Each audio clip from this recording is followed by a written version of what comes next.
ಓಂ ಅಂತಸ್ಥಧರ್ಮೋಪದೇಶಾತ್ ಓಂ ಪೂರ್ಣಾನಂದಃ ಅಂತರಃ ಖವತ್ ಉಚ್ಯತೆ ವಿಷ್ಣುರೇವೈಕಃ ಸರ್ವೈಹಿ ಸರ್ವಗುಣತ್ವತಃ. ಈ ತೈತ್ರಿಯ ಆರಣ್ಯಕದಲ್ಲಿ ಭಗವಂತನನ್ನ ಸಮುದ್ರಾಂತಃಶಾಯಿ ಮತ್ತು ಬ್ರಹ್ಮಾಂಡಕ್ಕೆ ಕಾರಣೀಭೂತವಾದ ಶಕ್ತಿ ಉಳ್ಳವನು ಇತ್ಯಾದಿ ರೂಪವಾಗಿ ಏನು ಸ್ತೋತ್ರ ಮಾಡಿದ್ದಾರೆ. ಆ ಎಲ್ಲ ಗುಣಗಳು ಕೂಡ ಈ ಭಗವಂತನಲ್ಲಿಯೇ ಇವೆ. ಆದ್ದರಿಂದ ಸರ್ವಗುಣತ್ವತಃ ಅಂದರೆ ಈ ಎಲ್ಲ ಗುಣವುಳ್ಳವನು ಕೂಡ ಅವನೇ ಆಗಿದ್ದಾನೆ.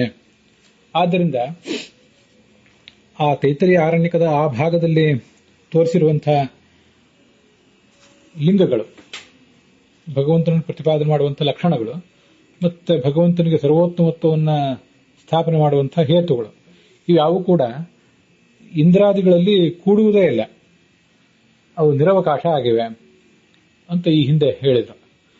ಮುಂದೆ ಅದಕ್ಕೆ ಮತ್ತೊಂದು ಪ್ರಶ್ನೆ ನಾವು ಎದುರಿಸಬೇಕಾಗ್ತದೆ. ನಚ ಶ್ರುತೀನಾಮಪಿ ವಿಷ್ಣು ನಿರವಕಾಶತ್ವಾತ್ ಉಭಯಬಾಧಾಯ ತಾದಾತ್ಮ್ಯಮೇವ ಇಂದ್ರಾದಿಭಿಃ ವಿಷ್ಣು ಅಸ್ತ್ವಿತಿ ಶಂಕ್ಯಂ. ಈಗ ನೀವು ಹೇಳಿದರೆ ಇಂದ್ರಾದಿ ದೇವತೆಗಳಲ್ಲಿ ಈ ಸಮುದ್ರಾಂತಸ್ಥಿತತ್ವ ಮೊದಲಾದ ಲಿಂಗಗಳಿಗೆ ಯಾವುದೇ ರೀತಿಯಾದ ಅವಕಾಶ ಇಲ್ಲ ಅಂತ. ಹಾಗೇನೆ ವಿಷ್ಣುವಿನಲ್ಲಿ ಅಂತಸ್ಥತ್ವಾದಿ ಲಿಂಗಗಳು ಕೂಡ ಯಾವುದೇ ಅವಕಾಶವನ್ನು ಪಡೆದಿಲ್ಲ ಅಂತ ನಾವು ಕೂಡ ಹೇಳಬಹುದು. ಹೀಗೆ ಎರಡೂ ಕಡೆನೂ ಕೂಡ ಒಂದೊಂದು ರೀತಿಯಾಗಿ ಹೇಳಲಿಕ್ಕೆ ಸಾಧ್ಯ ಇದ್ದೇ ಇದೆ. ಯಾಕೆಂದ್ರೆ ಬ್ರಹ್ಮಾಂಡ ಕಾರಣವಾದ ವೀರ್ಯವುಳ್ಳವನು ಮತ್ತೆ ಸಮುದ್ರಾಂತಶಾಯಿ ಅಂತ ನೇರವಾಗಿ ವಿಷ್ಣುವನ್ನ ಆ ವಾಕ್ಯಗಳು ಪ್ರತಿಪಾದನೆ ಮಾಡ್ತಾ ಇವೆ, ತೈತ್ರಿಯ ಆರಣ್ಯಕದ ವಾಕ್ಯಗಳು. ಆದ್ದರಿಂದ ಬ್ರಹ್ಮಾಂಡ ಕಾರಣ ವೀರ್ಯತ್ವ ಮತ್ತೆ ಈ ಸಮುದ್ರಾಂತಸ್ಥಿತತ್ವ ಅಂತನ್ನುವುದು ಆ ವಿಷ್ಣುವಿಗೆ ಇರಲಿ. ಹಾಗೆಯೇ ಅಂತಸ್ಥಿತತ್ವವನ್ನು ಇಂದ್ರನಿಗೆ, ಚಂದ್ರನಿಗೆ ಮೊದಲಾದವರಿಗೆ ಪ್ರತಿಪಾದನೆ ಮಾಡ್ತಿದ್ದಾರೆ. ಅದು ಕೂಡ ಹಿಂದಿನ ವಾಕ್ಯಗಳಲ್ಲಿ ಬಂದಿದೆ. ಆದ್ರಿಂದ ಅಂತಸ್ಥತ್ವವನ್ನು ಇಂದ್ರಚಂದ್ರಾದಿಗಳಿಗೆ ಹೇಳೋಣ. ಈ ತರ ಹೇಳಬೇಕಾದ್ರೆ ಎರಡಕ್ಕೂ ಕೂಡ ಬಾಧ ಆಗಬಾರದು. ಉಭಯ ಅಬಾಧಾಯ, ಎರಡಕ್ಕೂ ಕೂಡ ಪರಸ್ಪರ ಬಾಧೆ ಬರಬಾರದು. ಈ ಒಂದು ವೇದವಾಕ್ಯಕ್ಕೆ ಭಗವಂತನನ್ನು ಸಮುದ್ರಾಂತಶಾಯಿ, ಬ್ರಹ್ಮಾಂಡ ಕಾರಣವೀರ್ಯ ಅಂತ ಪ್ರತಿಪಾದನೆ ಮಾಡುವ ವೇದವಾಕ್ಯಗಳಿಗೂ, ಇಂದ್ರಾದಿಗಳನ್ನ ಅಂತಸ್ಥಿತ ಅಂತ ಪ್ರತಿಪಾದನೆ ಮಾಡುವಂತಹ ಎರಡೂ ವೇದವಾಕ್ಯಗಳಿಗೂ ನ್ಯಾಯವನ್ನು ಒದಗಿಸುವುದಕ್ಕಾಗಿ, ಅಬಾಧಾಯ ಅಂದ್ರೆ ಅದರ ಸಹಜವಾದ ಅರ್ಥವನ್ನು ಪರಿತ್ಯಾಗ ಮಾಡದಿರುವುದಕ್ಕಾಗಿ, ನ್ಯಾಯವನ್ನ ಒದಗಿಸುವುದಕ್ಕಾಗಿ ಅಂತ ಅರ್ಥ. ಒದಗಿಸಲಿಕ್ಕಾಗಿ ನಾವೇನು ಅರ್ಥ ಮಾಡಬೇಕು? ವಿಷ್ಣುವನ್ನು ಸರ್ವೋತ್ತಮ ಅಂತ ಅರ್ಥ ಮಾಡಿ ಉಳಿದ ದೇವತೆಗಳೆಲ್ಲ ಆತನಿಗಿಂತ ಕೆಳಗಿನವರು ಅಂತ ಅರ್ಥ ಮಾಡದೇನೆ ಭಗವಂತನ ವಿಷ್ಣು ಮತ್ತೆ ಇಂದ್ರಾದಿಗಳು ಇವರೆಲ್ಲರೂ ಕೂಡ ಅಭಿನ್ನರಾಗಿದ್ದಾರೆ ಅಂತ ಅರ್ಥ ಮಾಡಿಬಿಟ್ರೆ ಎಲ್ಲವೂ ಕೂಡ ಸರಿ ಹೋಗ್ತದಲ್ಲ ಅಂತ ಅವ್ರ ಪ್ರಶ್ನೆ ಕೇಳುವವರ ಅಭಿಪ್ರಾಯ. ಅಭಾದಾಯ ತಾದಾತ್ಮ್ಯಮೇವ ಇಂದ್ರಾದಿಭಿ ವಿಷ್ಣೋ ಅಸ್ತು. ಇಂದ್ರಾದಿ ದೇವತೆಗಳಿಂದ ವಿಷ್ಣುವಿಗೆ ತಾದಾತ್ಮ್ಯ. ಒಟ್ಟಾರೆ ಒಬ್ಬನೇ ದೇವತೆಯನ್ನೇ ಹೇಳ್ತವೆ ಎಲ್ಲವೂ ಕೂಡ, ಉಳಿದ ದೇವತೆಗಳು ಇಲ್ಲವೇ ಇಲ್ಲ. ಒಬ್ಬನೇ ದೇವತೆಯನ್ನೇ ಹೇಳ್ತವೆ ಅಂತ ಅನ್ನೋದನ್ನು ನಾವು ಒಪ್ತೇವೆ. ಆದರೆ ಸರ್ವೋತ್ತಮನಾದ ಪರಮಾತ್ಮ ಒಬ್ಬ, ಉಳಿದವರೆಲ್ಲರೂ ಕೂಡ ಆತನಿಗೆ ಅಧೀನರಾದಂಥವರು ಅಂತ ನಾವು ಅಭಿಪ್ರಾಯ ಪಡ್ತೀವಿ.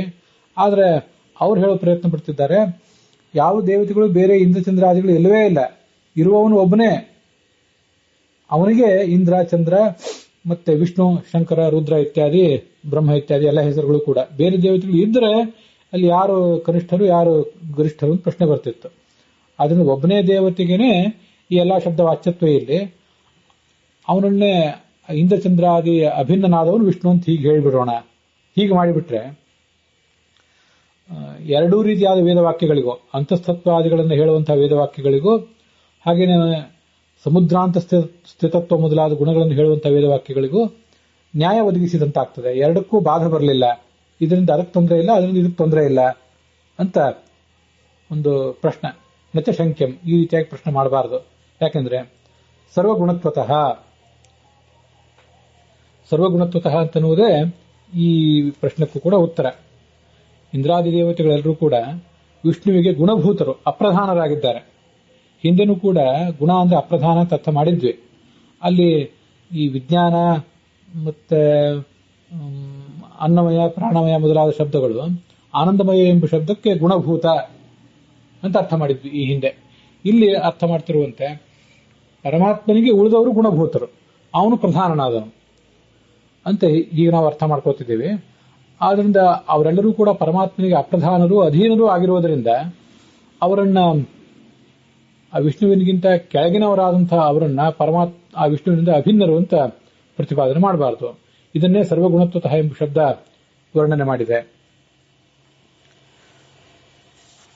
ಸರ್ವೇ ಇಂದ್ರಾದಯ ಗುಣಾ ಅಪ್ರಧಾನ ಯಶಸಃ ಯಸ್ಯ ತಸ್ಯ ಭಾವ ತಸ್ಮಾತ್. ಶ್ಲೋಕದಲ್ಲಿ ಮುದ್ರಣದಲ್ಲಿ ಭಾವ ಅಂತ ಆಗ್ಬೇಕಾಗಿತ್ತು, ಅದು ಗಾವ ಅಂತಾಗಿದೆ. ಅದನ್ನ ಓದುವವರು ತಿದ್ಕೋಬೇಕು. ಸರ್ವೇ ಗುಣಾ ಯಶಸಃ ಸರ್ವಗುಣ. ಸರ್ವೇ ಅಂದ್ರೆ ಇಂದ್ರಾದಿ ದೇವತೆಗಳು, ಅವರು ಗುಣಾ ಅಪ್ರಧಾನರಾಗಿದ್ದಾರೆ. ಯಸ್ಯ ಯಾವ ಪರಮಾತ್ಮನಿಗೆ ಹೋಲಿಸಿದರೆ ಅವನು ಸರ್ವಗುಣ. ತಸ್ಯ ಭಾವ ಸರ್ವಗುಣಸ್ಯ ಭಾವ ಸರ್ವಗುಣತ್ವಂ ಅಂತ ಈ ರೀತಿಯಾಗಿ ಅರ್ಥ. ಸರ್ವಸ್ವಾಮಿತ್ವೇನ ತೇಭ್ಯ ಅಂತರಃ ವಿವಿಕ್ತಯೇವ ಸನ್ ನ ತೈಹಿ ಅಭಿನ್ನಃ ಸನ್ ಅಂತರಃ ಅಂತಸ್ಥಃ ವಿಷ್ಣು. ಅದು ನಮಗೆಲ್ಲ ಹೇಗೆ ಯಾವ ವೇದವಾಕ್ಯಗಳಿಂದ ಇದೆಲ್ಲ ತಿಳಿತದಂದ್ರೆ, ಇವನು ಸರ್ವಸ್ವಾಮಿಯಾಗಿದ್ದಾನೆ, ಎಲ್ಲರಿಗಿಂತಲೂ ಎಲ್ಲರಿಗೂ ಒಡೆಯನಾಗಿದ್ದಾನೆ. ಸ್ವಾಮಿಯಾಗಿದ್ದು ಅವರಿಗೆ ಅಂತರನಾಗಿದ್ದಾನೆ. ಅಂದ್ರೆ ಅಂತರ ಅಂದ್ರೆ ಭಿನ್ನ ಅಂತ ಅರ್ಥ. ಅಂತರ ಎಂಬ ಶಬ್ದಕ್ಕೆ ಒಳಗಿರುವವನು ಅಂತ ಅರ್ಥ ಇದೆ, ಹಾಗೆ ಭಿನ್ನ ಅಂತನೂ ಒಂದು ಅರ್ಥವನ್ನ ನಾವು ತೋರಿಸಬಹುದು. ಅದನ್ನು ಬೃಹದಾರಣ್ಯಕ ಉಪನಿಷತ್ತಿನ ಆಧಾರದಿಂದ ಮುಂದೆ ತೋರಿಸ್ತಾರೆ. ರಾಘವೇಂದ್ರ ಸ್ವಾಮಿಗಳೇ ಇದೇ ಪ್ಯಾರಾದಲ್ಲಿ ಮುಂದೆ ತೋರಿಸ್ತಾರೆ. ತೇಭ್ಯ ಅಂತರಃ ಅಂತಿದೆಯಲ್ಲ, ಅಂತರ ಎಂಬ ಶಬ್ದಕ್ಕೆ ಇಲ್ಲಿ ವಿವಿಕ್ತ ಅಂತ ಅರ್ಥ. ಅಂತರ ಈಸ್ ಈಕ್ವಲ್ ಟು ವಿವಿಕ್ತ ಅಂತ ಅರ್ಥ ಆ ವಾಕ್ಯದಲ್ಲಿ. ಸರ್ವರಿಗೂ ಸ್ವಾಮಿ ಆದ್ದರಿಂದ ಅವರಿಗಿಂತ ಇವನು ಭಿನ್ನ, ಅವರಿಗಿಂತ ಇವನು ಅಂತರನಾಗಿದ್ದಾನೆ, ಅರ್ಥಾತ್ ವಿವಿಕ್ತನಾಗಿದ್ದಾನೆ, ಭಿನ್ನನಾಗಿದ್ದು ನ ತೈಹಿ ಅಭಿನ್ನ, ಅವರಿಂದ ಯಾವ ಕಾರಣದಿಂದಲೂ ಈತ ಅಭಿನ್ನನಲ್ಲ. ಅಭಿನ್ನ ಸನ್ ಅಂತರಃ. ಇಲ್ಲಿ ಮತ್ತೆ ಅಂತರ ಎಂಬ ಶಬ್ದಕ್ಕೆ ಅಂತಸ್ಥ ಅಂತ ಅರ್ಥ. ಅಂತರ ಎಂಬ ಒಂದೇ ಶಬ್ದಕ್ಕೆ ಭಿನ್ನ ಅಂತನೂ ಅರ್ಥ ಇದೆ, ಹಾಗೇನೆ ಅಂತಸ್ಥ ಅಂತನೂ ಅರ್ಥ ಇದೆ. ಈ ಎರಡು ರೀತಿಯಾದ ಅರ್ಥಗಳನ್ನು ಕೂಡ ನಾವು ಮಾಡ್ಕೋಬಹುದು. ಹಾಗಾಗಿ ಎರಡನೇ ಕಡೆನೂ ಕೂಡ ಅಂತರಃ ಈಸ್ ಈಕ್ವಲ್ ಟು ಅಂತಸ್ಥಃ ವಿಷ್ಣು. ಅವನು ಹೀಗೆ ಭಿನ್ನನಾಗಿದ್ದು ಎಲ್ಲರ ಒಳಗಿದ್ದಾನೆ. ಇದು ನಮ್ಗೆ ಎಲ್ಲಿಂದ ತಿಳಿದಿದೆ ಅಂದ್ರೆ, ಇಂದ್ರಸ್ಯ ಆತ್ಮ ನಿಹಿತಃ. ಈ ಷಟ್ಟಿ ವಿಭಕ್ತಿ ಅಂತನ್ನೋದು ಇಂದ್ರನಿಗೆ ಇವನು ನಿಯಾಮಕನಾಗಿ ಇದ್ದಾನೆ ಅಂತ ಅನ್ನೋದನ್ನು ತಿಳಿಸ್ತದೆ. ವಾಯೋ ಆತ್ಮಾನಂ ಕವಯೋ ನಿಚಿಕ್ಯುಹೋ ಅನ್ನುವಲ್ಲಿ ವಾಯುವಿನ ಅಂತರ್ಗತನಾದ ಪರಮಾತ್ಮನನ್ನ ಜ್ಞಾನಿಗಳು ತಿಳಿದರು ಅಂತ ಅಲ್ಲಿಯೂ ಕೂಡ ಷಟ್ಟಿ ವಿಭಕ್ತಿ ಇದೆ. ಇತ್ಯಾದವು ಉಚ್ಯತೆ ಇತ್ಯರ್ಥ. ನೋಡಿ ವಾಕ್ಯ.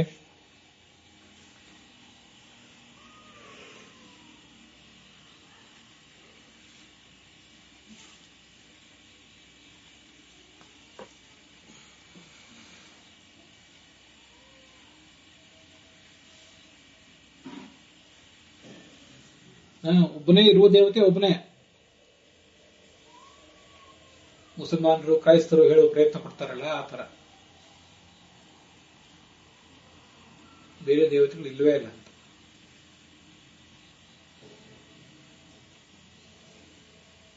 ಏಕದೇವವಾದ ಅಂತ ಹೇಳುವ ಪ್ರಯತ್ನ ಅಷ್ಟೇ.